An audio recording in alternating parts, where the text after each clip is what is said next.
Thank you, Mr. Chairman, Ms. Raskin, Professor Cook, and Professor Jefferson. Welcome, and thank you for your willingness to serve. We're here today, obviously, to consider 3 Fed nominees, but today's hearing is not just about vetting them. It's really a referendum on the Fed's independence and whether or not we're going to abandon a core part of our democracy. There are many people on the left, including in the Biden administration, who are advocating that the Fed use its supervisory powers to resolve complex political issues. What to do about global warming, social justice, even education policy. Now, these are certainly important issues, but they are wholly unrelated to the Fed's limited statutory mandates and expertise. More importantly, addressing those kinds of issues necessarily requires political decisions involving trade-offs. In a democratic society, those trade-offs must be made by elected representatives who are accountable to the American people, not unelected central bankers. The question's not about the merits of specific policies, but rather who should decide whether or not they should be put in place. Let's take global warming. If we further limit domestic oil and gas production, energy prices will rise. Americans will pay even more at the pump to accomplish the stated goal of decreasing emissions. How much more should they have to pay? If we move aggressively to limit energy production, but other countries don't, global warming probably won't significantly slow. Should we do it anyway? How much reduction in global warming should we get for the pain we would put the American people through? Let me be clear. This isn't about whether one believes that addressing global warming is important or how you would answer either of those or any other questions that are related. The point is, these are difficult choices, which must be made by accountable representatives through a transparent and deliberative legislative process. That's how a democratic republic works. My concern about Fed overreach is not hypothetical.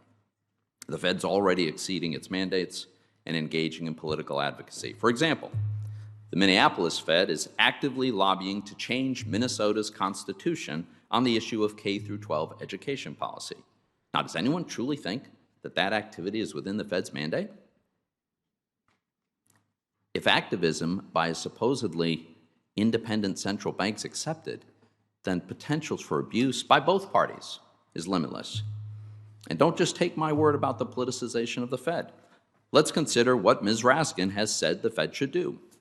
She has repeatedly, publicly, and forcefully advocated for using financial regulation, including the Fed, to allocate capital and to debank energy companies.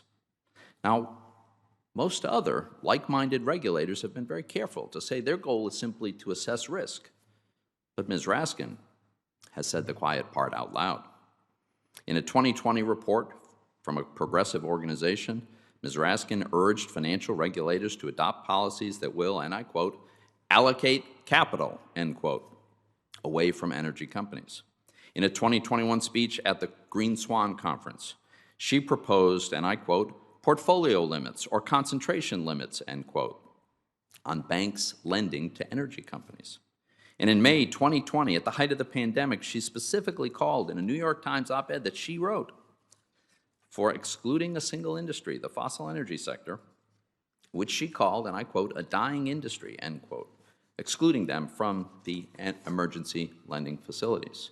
Ms. Raskin's proposals would have devastating consequences, not just for energy workers, of which we have millions, but also consumers who would have to pay much more for energy. Now, on what basis could she justify this idea that the Fed should exercise these extraordinary powers? Well, I think Ms. Raskin sees 2 categories of climate-related financial risks. The first is physical, and the second is transition. Now, the actual data is very clear. It shows that physical risks, that is, the result of severe weather events, do not threaten financial stability. Economic damage from weather-related events in America, as a percentage of GDP, has actually trended down over the last 30 years. That's just a fact. And we still haven't found a single bank failure caused by any weather event. So it's pretty clear that banks are perfectly capable of managing the physical risk. But we're also told that banks need regulation that quantifies the transition risk from changing consumer preferences.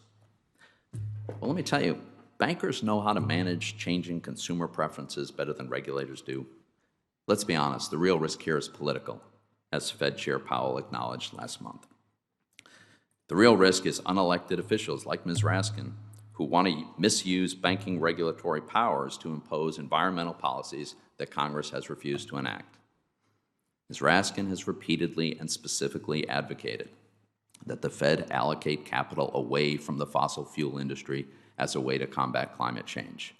She says the quiet part out loud. Now, turning to Professor Cook, the administration cites her role as a director of the Chicago Fed as a main qualification. That's a position she has held for 2 weeks prior to being nominated. She has a PhD, but no academic work in monetary economics. And the few times that she has said anything about monetary policy, it's been a cause for concern. Despite unemployment below 4%, inflation above 7%, and real wages for workers declining, in my conversation on Tuesday with Professor Cook, she refused to endorse the path that the Fed has decided to take finally to pull back somewhat on its easy money policy. The fact is, keeping monetary policy loose is going to continue to accelerate inflation that is rising faster than wages already. High inflation is a tax that makes everyone poorer, but especially low-income workers. I think it's also important to note Professor Cook's extreme left-wing political advocacy. She has publicly supported race-based reparations, promoted conspiracies about Georgia voter laws, sought to cancel those who disagree with her views, including publicly calling for the firing of an economist who dared to tweet that he opposed defunding the Chicago police. And after we highlighted these tweets for the public's attention yesterday, Professor Cook blocked the Banking Committee Republican Twitter account.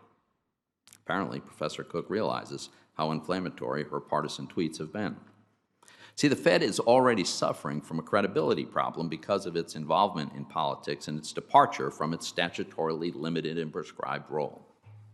I'm concerned that Professor Cook will further politicize an institution that has to remain apolitical. Finally, Professor Jefferson, thank you for coming to my office and for the conversation that we had on Tuesday.